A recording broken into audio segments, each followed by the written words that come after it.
Quest presents an unabridged recording of The Ledbury Lamplighters by Kerry Tombs, narrated by Andrew Cullum.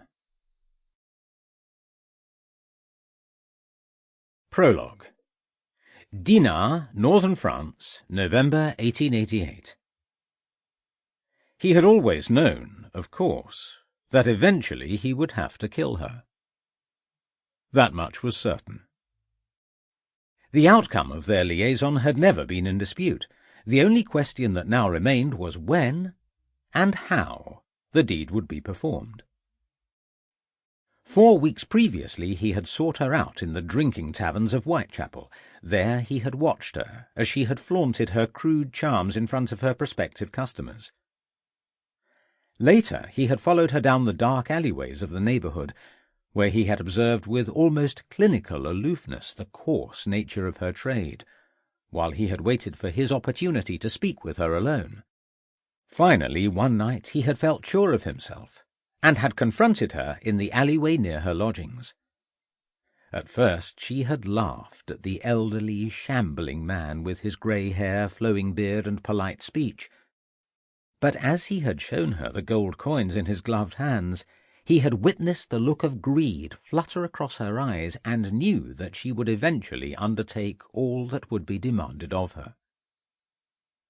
After that initial conversation, he had always been careful that they had only met in places where they could remain unobserved. Slowly, as he had gained her confidence, he had discovered her fancies and desires, and it had been easy to make her believe that if she went with him and him alone, then he would grant her everything that she wished for.